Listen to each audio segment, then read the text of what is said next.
Welcome to the Hollywood in Toto podcast, the right take on entertainment. The HiT cast offers a weekly look at Hollywood from a conservative point of view. Sick of media bias infecting Hollywood headlines? Tired of stars insulting your views? HiT has your back. Now, here's your host, Christian Toto. Welcome to episode 125 of the Hollywood in Toto podcast, the right take on entertainment. This week we're talking with Mike Baron. He's among the most prolific writers I've known, pinging from page-turning novels one day to gripping comic book titles the next. He's going to share an insider's peek at the current comic book industry. Sneak preview, it's ugly. And also so much more about his craft. Stay tuned. Wanted to start this week's show with an apology and an explanation, too. We didn't have a HitCast last week. I've been having some major technical issues with the technology behind the show. I have to say I wouldn't wish it on my worst enemy.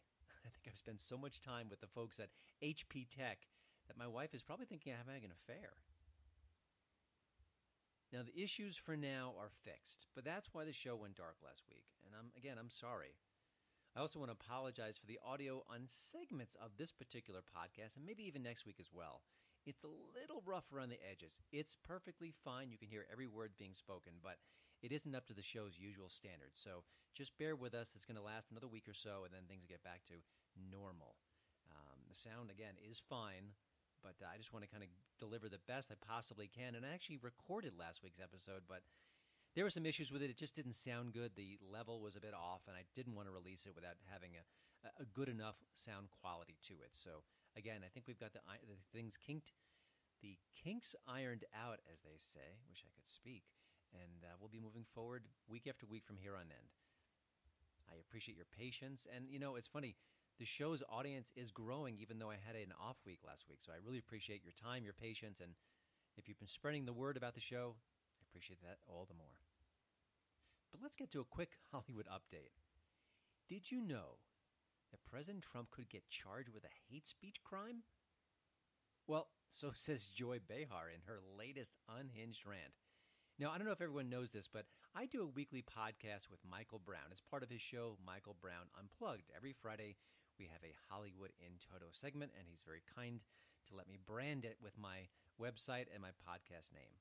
Now, we have a lot of laughs, talk about Hollywood, some of the things that people are saying, a little bit of movie reviewing as well, but we also poke fun at The View. It's almost every week. Sometimes we take a week off, but generally speaking, if I'm talking to Michael Brown about Hollywood, we're talking The View. And why do we make fun of The View? Well, to paraphrase a very old commercial starring John Houseman, they've earned it. Now, Michael and I didn't get a chance to mock this particular View commentary, so I thought we'd do it here. The conversation in question turned to Trump's send them back tweet. Now, I have to say, it might be the worst tweet of his presidency. It's hard to spin. I get the context. I know other people on the left have said worse things, but I have to call it like I see it. It's a tough tweet. I wish he didn't do it.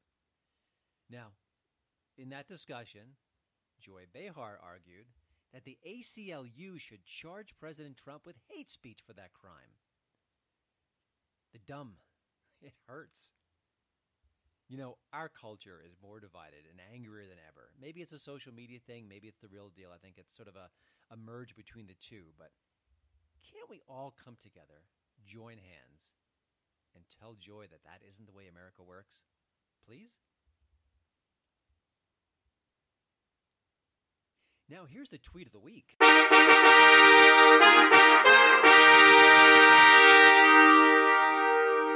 This week's winner is Stephen Colbert, the hard left host of The Late Show.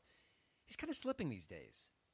His zest for all things anti-Trump, it's just reducing what he does on screen with The Late Show to a level that would make a grade schooler blush. If he told some of the jokes, if my kid told some of the jokes that Stephen Colbert tells on that show, on CBS, a major network, I'd say, hey, son, why don't you try again? I don't think you got that one workshopped out.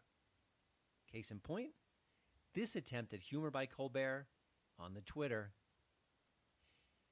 You can now buy Trump 2020 branded straws for $15 a pack, which is a great way to let people know you suck.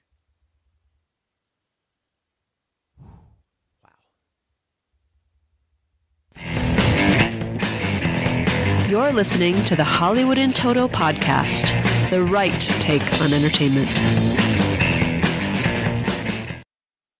This week I'm proud to open up the HitCast to another right-leaning artist.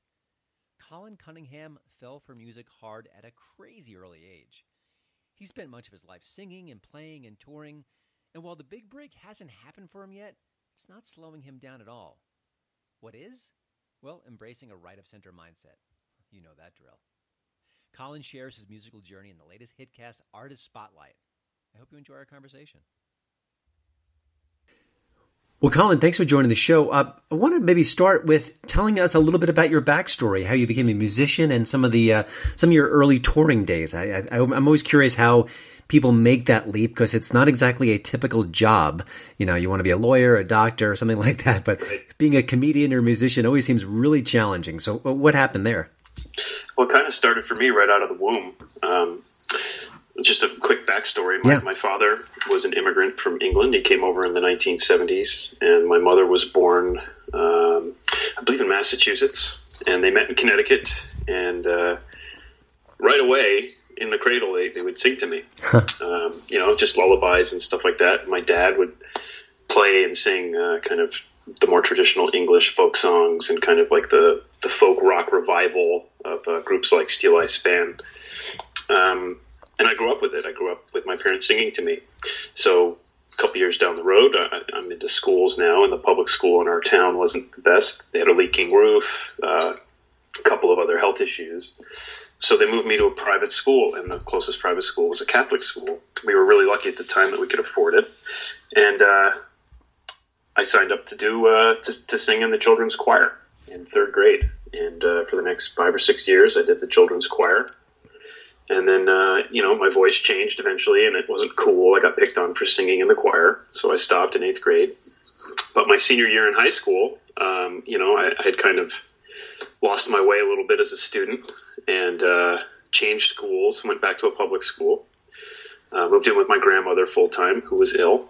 And I was able to take a light course schedule because I had, gotten all these credits saved up at Catholic school.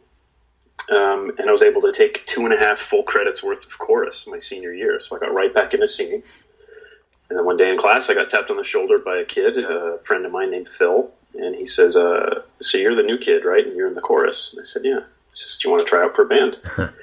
And so from then on, about the age of 18 till basically today, I've been involved in playing rock and roll music, writing music to some form or another. As for touring, I had a few bands through the end of high school, and then the first couple of years, I guess, what would have been college. I didn't go to college right away. I just, I wanted to work and experience life a little bit. Pretty smart. Yeah, and I had a couple friends from around the country that I'd met over the years, and we would take these little road trips up around New England. My friend James and I drive up into Massachusetts or up into Vermont or something like that on these road trips. And I came back from one to a voicemail message from a kid named Zach. And he says, your brother, it was just like what had happened in high school. Your brother says you're a really good singer. And we were wondering if you wanted to try out for a band. And that band ended up becoming These Green Eyes. And years later, we had done 46 U.S. states, a whole bunch of full U.S. tours, and played with a lot of bands that we kind of idolized growing up. As for getting into touring, traveling was a big part of growing up for me. I had some family in Tennessee, and we lived in Connecticut, so my parents we'd do these road trips in the summer and drive, take the scenic route to the Blue Ridge Mountains or the Shenandoah Valley or something like that, and stop at Civil War sites. And so traveling was kind of natural to me. I had already been to a lot of the places we ended up touring to, at least at first. Just on road trips with my parents. Yeah. Now, natural evolution. Politically speaking, I didn't really kind of become politically aware, and I kind of drifted to the right after the 9/11 attacks. It sounds like you also were sort of left of center initially, and then you kind of shifted right. Was there any specific impulse behind that, or was it sort of a gradual evolution? What did that journey look like? Wow. Well, I can remember all the way back to like Clinton versus Dole, and actually even before that, was it Bush versus Clinton. I remember that being like the first election that we talked about in grade school. I must have been in like 5th or 6th grade. We had a class election, like who's going to win the election, that type of thing. Yeah. Like you, 9/11 was a big turning point. It woke me up, but it actually pushed me further to the left. Interesting. I looked at U.S. intervention in all these other countries as kind of, the root cause of the conflict. And gradually, that was kind of my operating mind frame for a while. I had that kind of guilt for American imperialism that seems to be so rampant today. And I had it 20 years ago. So I would see things like, the Southeast Asian earthquake and tsunami, that type of thing. And I'd look at the kind of the slow disaster relief response to those types of incidents. And I'd kind of get even angrier about our place in the world. So I had kind of a lot of I guess the word is shame or guilt, for America's actions around the world. And I'll tell you what started to wake me up was the Occupy protests. Also touring. I should make that clear. You have this mindset when you grow up in a bubble, and everybody grows up in a bubble to some degree. You have your immediate family and your immediate friends in your neighborhood, and those things kind of shelter you from what the world's like outside, regardless of your background or your race or your culture. But when you get out of that bubble, like we were able to, and tour the country, it's not all exactly like your hometown or your state.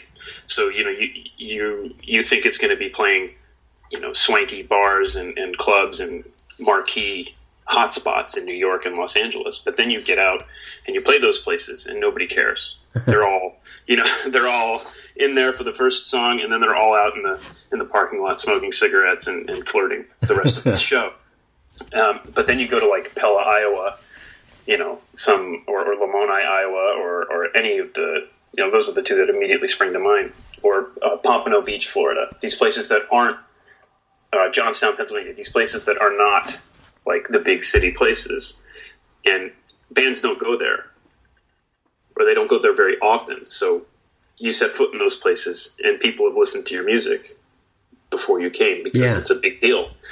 And those kids come back and they tell their friends, and that kind of woke me up, because this is the rural part of the country, or like the not as sophisticated part of the country as I've been led to believe, by Jon Stewart or whoever, back in those days. And it kind of woke me up, and I said, these people are actually a lot nicer than I kind of assumed they'd be. I thought they'd be kind of one way, and they weren't. And that was consistent over the years on tours. We'd go to the big cities, and it was a struggle to get people to even, pay you more than a second's glance. And you'd go to these other places, and people would welcome you in with open arms. I mean, I remember we played a church hall basement in rural, let's see, where was it? Kansas City. So it was about 3.5 hours, maybe south and east of Kansas City. Mm-hmm. And just the pastor greeted us there with a meal before the doors opened. And he said, I checked out your music beforehand, and it's really good, and the kids are excited. And it was just like they let us play on their little altar area in the church. Yeah. And it was an amazing experience. And like seeing that time and time again over the years started to break down the walls. And then we get to Occupy. So I'm still clinging to some of the very left of center ideas. I get to Occupy. I've spent all these years in a band touring. And I was actually in Zuccotti Park, and they had all of this gear kind of in rented trucks that they were parking in one place for a little while and then moving and then parking somewhere else. The people had been donating stuff, food and clothes, equipment. And a couple of the people that were there were showing me around, and they had this truck. I look in the back, and it's just a disaster. So I just hopped in, and I started organizing it, and I kind of asked a couple of people for help, and we pulled everything out of the truck and went through each box and found out what was in it and started to organize it in the truck just independently. And then like their Commissar squad or whatever came up and started giving us a hard time about it. Well, mic check.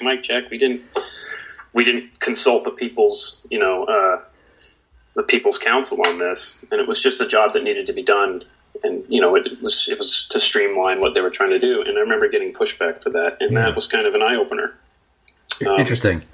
And I like the fact that sort of your worldview evolved as you were being exposed to the world, really. I mean, and you were open enough to kind of accept the new information and kind of processes it. I want to talk about your most recent EP, Anthem. But before I do, I think it's a better segue just to talk about when you went to the right.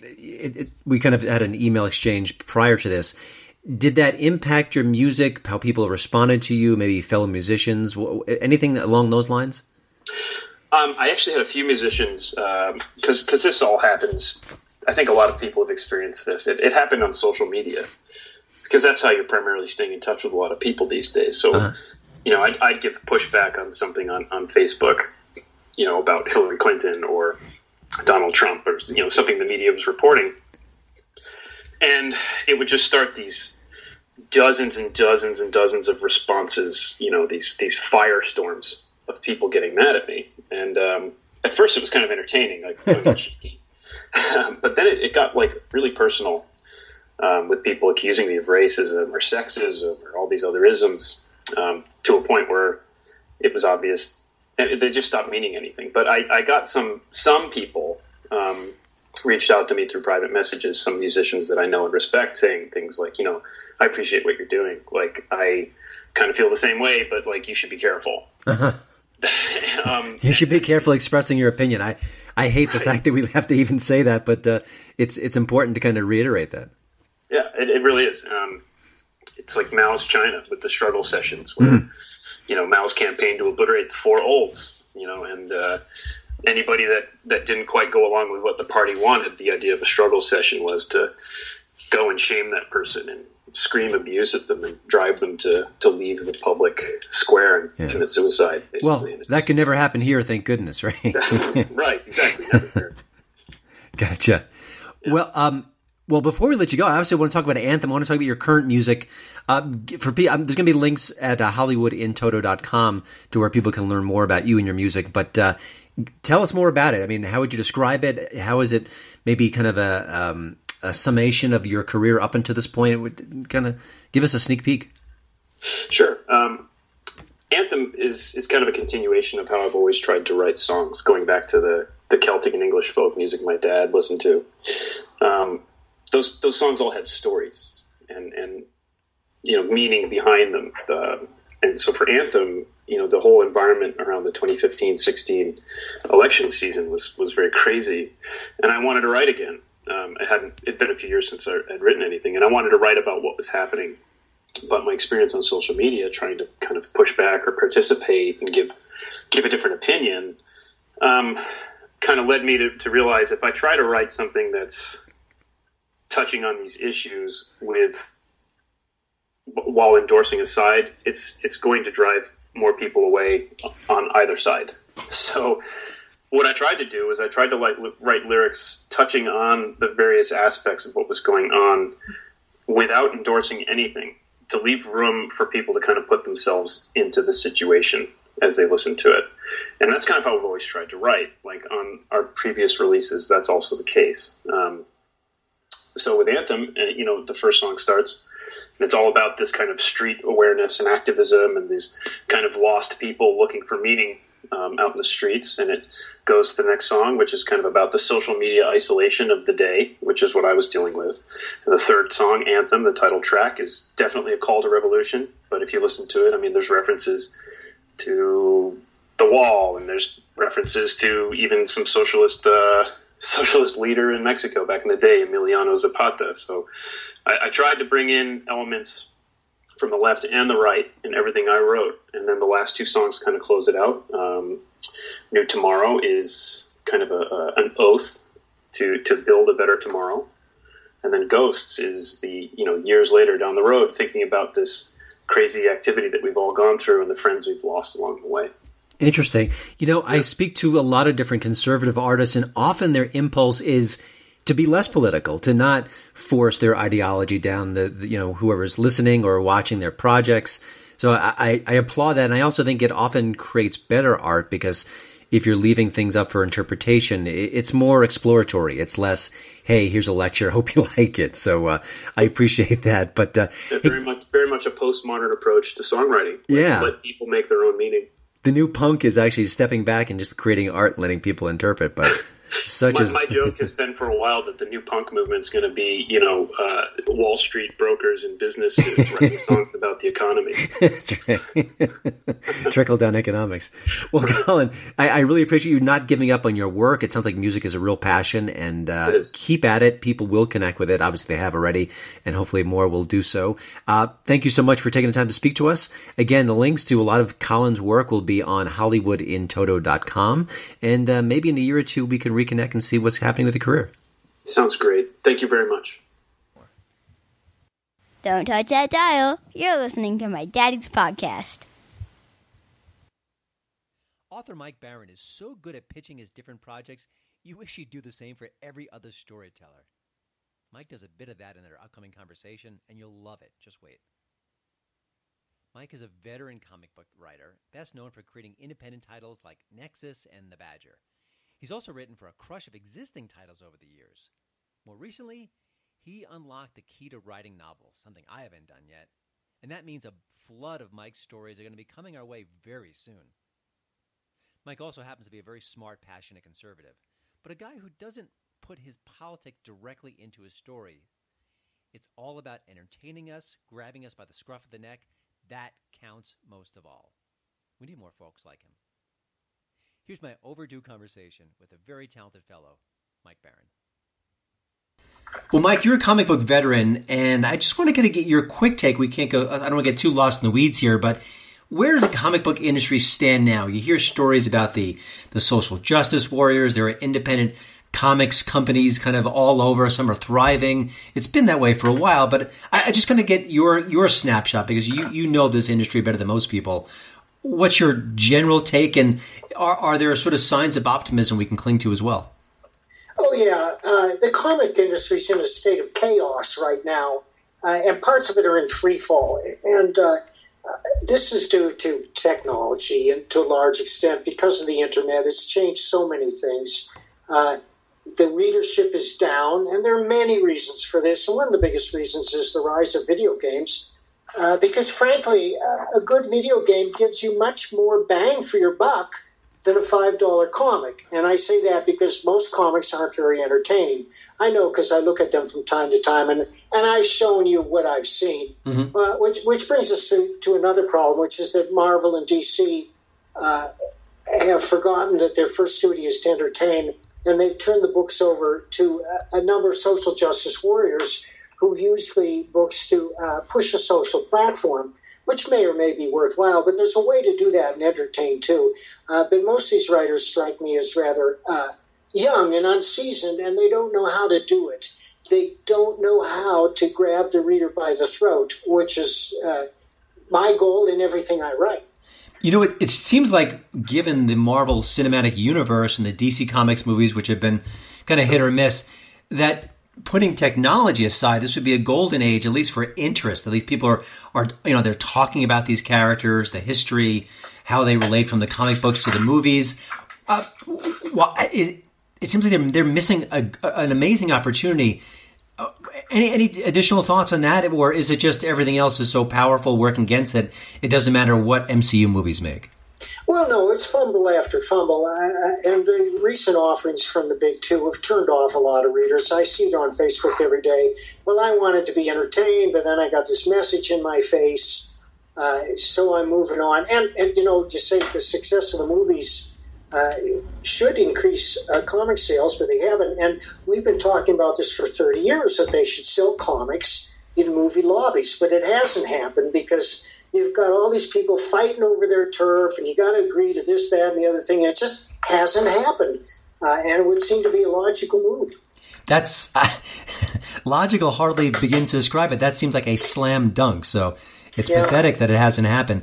I want to kind of dial back on your career a little bit about you co-created Nexus years ago, and you've been picking up awards for it. It has continued. I'm kind of curious, when you first created that character, can you go back to what you were hoping to achieve, and how the title all through the years have kind of kept to that spirit? Well, yes, as I've said before, my goal is always to grab the reader by the throat. And when I considered creating this character, I thought, what would make a compelling series? And I thought, well, if he killed somebody every time he showed up, that would make a compelling series. And that's no surprise to anyone, because we have shows like Murder, She Wrote and Scandal and Divorce, shows that show their promise in the title. They're going to give you drama.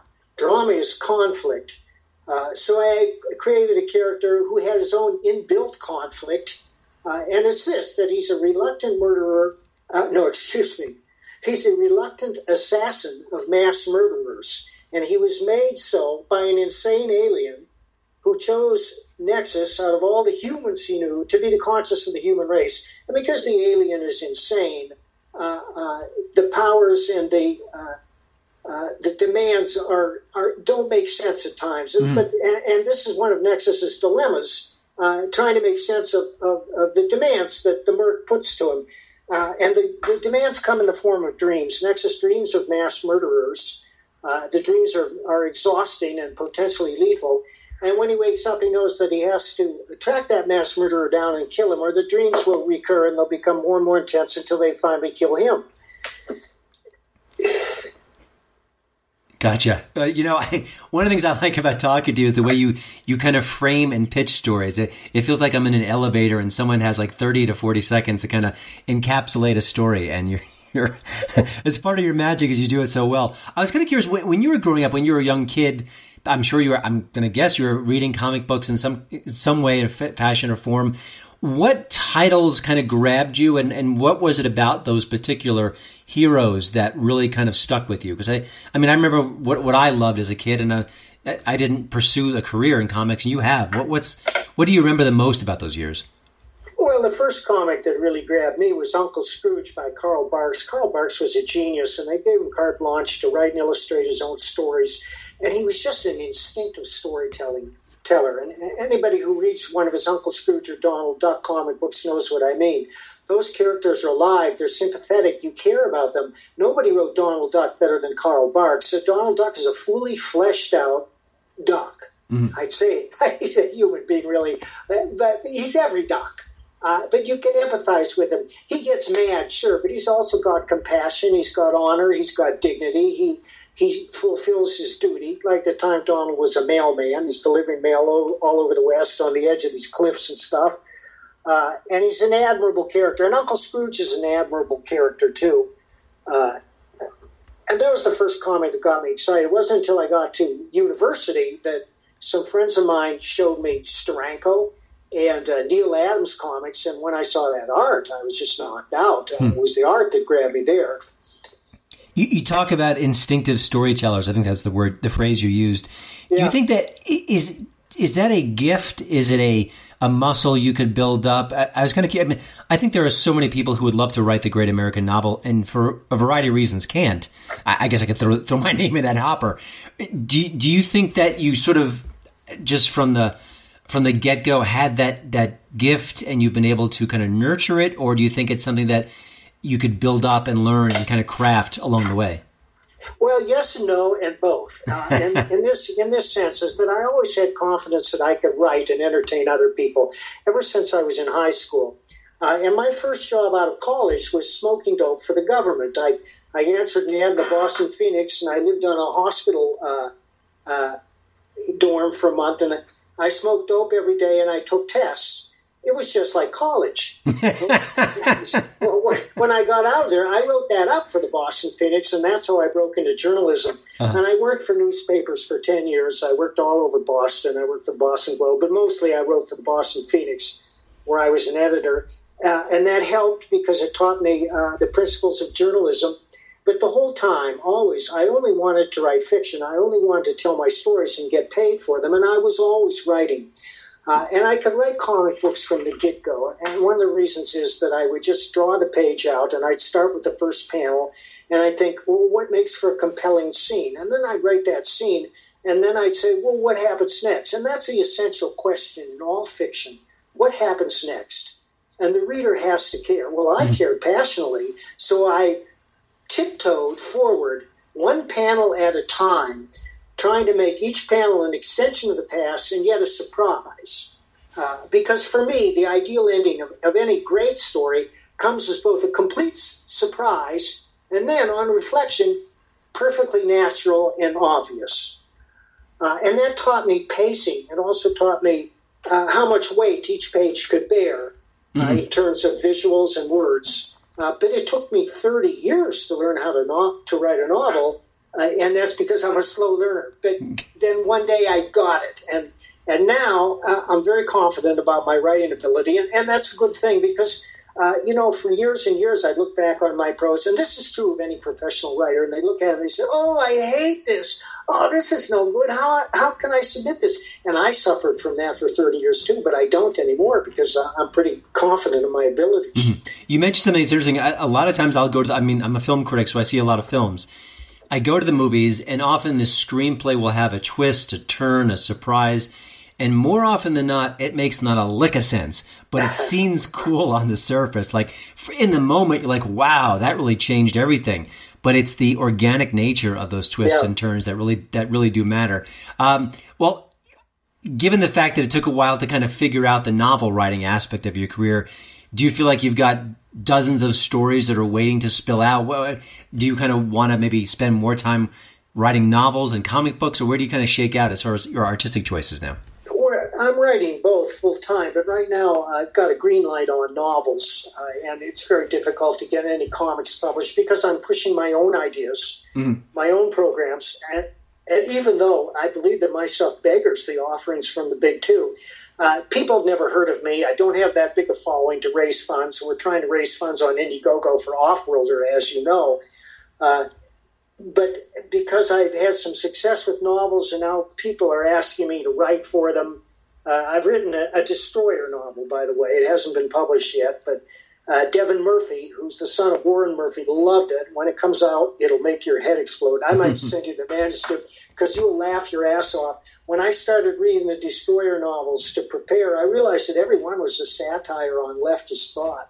So I said, Devin, how far do you want me to go? He said, go as far as you want. So I went all the way. Gotcha. I was kind of curious, when readers reach out to you, and of course, in our digital age, it's impossible to avoid audiences for better or worse. What do they say about your work? Are there sort of recurring appreciations about what you do, or even, I don't know, just kind of curious what kind of feedback you get as a writer? Well, the most gratifying feedback are the reviews, of course, and there are dozens, if not hundreds, up on Amazon for my books, including 25 reviews of the original publication of Biker by Liberty Island. And the reviews that go into great depth, I mean, there are some long reviews there, but they all say that I have the gift of grabbing the reader by the throat, that I write compelling stuff that's impossible to put down, and that's my goal. Gotcha. One of the things you've done quite a bit, and we'll find it, more in the next few weeks, is the Josh Pratt stories. The Biker is the initial one, but more stories are coming by the end of the year. Great character, born-again Christian turned private detective. I get why there's an attraction there. I'm kind of curious, talk about that character, what he means to you, and why, obviously you have a lot of affection for him. And, he's got some rough edges, to be sure. Just maybe in your own words, tell us a little about him. Well, Josh Pratt was inspired by my love of John D. MacDonald and his Travis McGee stories in particular. That's when I was a youngster. Those were the stories that grabbed me by the throat. And I still think John D. MacDonald is one of the greatest pulp writers who ever lived. And he was able to put his finger on the pulse of evil like nobody else. And I decided I wanted a character like that. And God knows there are dozens, if not hundreds, of characters like that in literature, like Philip Marlowe, I'm trying to think. Tom Cruise did a movie about Jack Reacher. The Jack Reacher character. He's a man with 1 foot in civility and 1 foot in the outlaw world. Josh Pratt's a reformed motorcycle hoodlum who went to prison and found God in prison and came out and decided to turn his life around. And he's a culmination of so many things. So one thing he's not is a smart ass. Josh Pratt is a very modest, self-effacing person who rarely speaks, but when he does speak, he tries to make it count. When he gets out of prison, the only work he can get is delivering summons for sleazy lawyers. But people come to him with their problems because he knows how to get things done. And by that, I mean he knows how and when to step outside the law when all other avenues have been exhausted. Yeah, that's a great description. I was kind of curious, when I was in my 20s, and so in college, I wrote a couple of short stories, and I thought that might be my path, and it just certainly wasn't.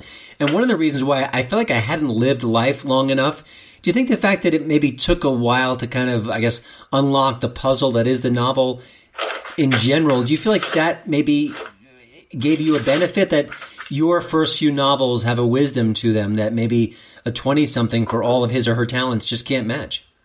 Oh, I agree with that. And John Brain, who wrote Room at the Top, wrote a book about writing your novel, and he said that no one should attempt to write a novel before they're at least 40 years old because they simply don't have the life experience. Now, there are exceptions to this, like Carson McCullers, who wrote The Heart is a Lonely Hunter. I think she was 24 years old.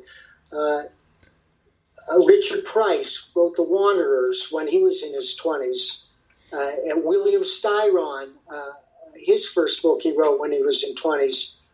These are people with natural talent, but they're anomalies. Most writers are made; they're not born. I was born a writer, but then I had to learn how to make myself a writer. I think there are some old souls out there who are pretty darn young, but I agree. There's something about living life, and I could even see in reading your work some of the psychology that that is part and parcel of these characters, where I'm thinking a younger writer just might not have that grasp, and they might be going for something superficially interesting, but there's the levels you need for that kind of character just aren't there. Give us a little glimpse of your day-to-day life as far as being a writer. Is it up by dawn, writing for 4 hours? I always love the creative stories behind this, because I suspect everyone has their own little unique path that they follow.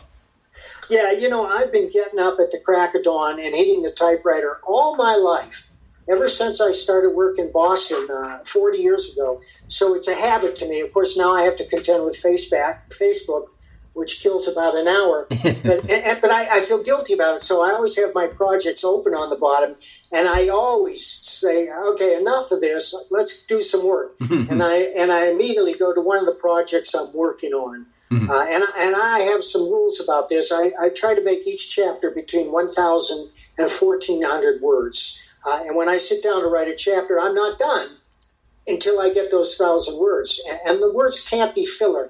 Everything has to advance the story. Well, what is story? It's a dynamic narrative that involves a character with whom the reader identifies in a series of changing situations where you get caught up with the fate of the character. But it's not just his personality, it's not just the plot, it's not just the setting, it's not just the language. It's all these things working in concert.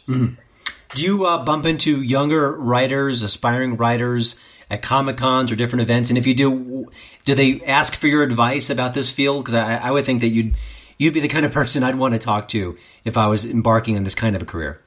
Oh, yeah, all the time. And occasionally I offer a course on comic book writing. And you mentioned the elevator pitch. Well, the first lesson of my course is, what is your story about? And when people ask you that, you have to be ready. You can't hem and haw. Now, it can be something as simple as Nazi biker zombies, which refers to my novel Helmet Head. And for a certain demographic, that's all you need. Nazi biker zombies. I'm in. Yeah, but for something more elaborate or complicated, you have to have as much as a paragraph, but you got to be able to get it across in a paragraph. Then after the paragraph, then comes the outline. And the outline isn't just a guide for you to follow in writing a novel. The outline is an entertainment statement to be read by others and entertained. You got to be able to hand that outline to anyone and have them read it and say, yeah, where's the book? When you think about the work you've kind of done comic books, you've done science fiction, detective stories, you kind of bounce through a lot of genres. Is there one type of story that either you just won't go near or you're really itching to do but you haven't done yet? Well, I'd love to write some science fiction or fantasy and get in on that market, but for the life of me, no ideas will come. especially fantasy, I look at that stuff and some of those world building, And I think, man, my mind doesn't work that way. I'm at a place where I have to believe in a story utterly. I have to believe it could happen. And of course, that does not rule out well-written fantasy and science fiction. It's just that I have a difficulty concocting that. I feel much more comfortable in the real world, the world in which we live, describing that world. I don't think this happens often with you, but if the well runs dry, or you're just having a morning where you just can't think of anything creative, or whatever reason, whatever kind of cliche you want to throw in there, are there things that you do that kind of prime the pump, that kind of get you going again, either activities or thoughts or going for a walk, or what's your Kickstarter? All right, when I run into a wall, and that means I don't know what happens next. Mm-hmm. I retreat from the typewriter. I go to my room. I open a notepad and a pen, and I start writing down anything that could possibly happen. And it doesn't have to even make sense. It can be ridiculous, but if you start writing that stuff, sooner or later you'll see a path forward. Every time I do that, I see the path forward. I back away from the computer. I stop typing. And I write in longhand. I take my time like I'm keeping a journal. Gotcha. Well, I know you've got a bunch of new biker stories coming very soon, and we'll have a lot to enjoy over the coming months. But any other long-term projects you could tease, something you just started or just kind of sinking your teeth into? Well, I'm almost done with my Florida Man novel. Now, this is really different because it's not a thriller, but it's funny. Mm-hmm. It's what is it about? Gary Dubas having a bad day. There's a snake in his toilet, a rabid raccoon in the yard, and his girl Crystal's in jail for getting naked at a Waffle Hut and licking the manager. So Gary sets off with his best friend Floyd to sell his prized Barry Bonds rookie card to raise the $500 for bail. But things get out of hand. Now, anybody who's followed the news in the past year knows what Florida Man is. and as I say, I don't choose my stories choose me. Mm-hmm. And after I had read about the 25th Florida Man story, they all go like this: Florida Man defecates on traffic while clinging to light pole. Florida Man arrested for trying to have sex with alligator. I mean, these are two stories, by the way. And if you Google Florida Man and put in your birthday, you'll get your very own Florida Man story. So it cried out to me for treatment for Florida Man. So I decided to write that novel. And it's both what you think and it's not what you think, because I'm not sneering at the rubes. Mm-hmm. My Gary Duba is a very sympathetic character, and in many ways, he's the most honorable character in the book. And once you read it, you'll understand. Gotcha. One quick note: Adam Carolla used to do a little comic bit called Germany or Florida, and they'd read a kind of a wacky headline about someone behaving in a unique way, and he'd say, did it happen in Germany or Florida? It was very funny. But hey, before that to go, one book that you gave me, I didn't get a chance to crack it yet, is Disco, which seems very un-Mike Barron-esque, but I kind of love that part of it. So share a little bit about that for our readers who maybe want something a little kinder, a little gentler, but want that Mike Barron imagination all the same. All right. Disco is about a boy who raises a mongrel pup to be world disc dog champion. It's a wholesome tale for the whole family. I know that sounds strange coming from me, but it happened because my lovely wife, Ann, who's very supportive of everything I do, I said, hey, Ann, why don't you read one of my novels? She says, I can't read any of your novels. They're too horrible. Why don't you write something I can read? Well, I've been thinking about Disco for 20 years, and I said, all right, damn it, now it's time. So I wrote it, and I'm very pleased with the results. What did she think of it? She loved it. Good. Mission accomplished. Well, Mike, thank you for joining the HiTcast. Of course, you can pick out Biker right now, the Josh Pratt book, and there's more Josh Pratt adventures coming very soon. By year's end, you'll get a whole bunch of them. You can also read his latest comic book adventures, Offworlder. You can go to Indiegogo.com for more information, and also some really cool images there. I'm a recovering art major, and I love some of the images that he's done, his colleagues have done with that particular title. If you want to find out more, sort of the overall work that Mike has got going, bloodyredbaron.net is his website, but just go to Amazon.com and punch his name in. You're going to find a whole bunch of results, and it'll keep you busy for quite some time.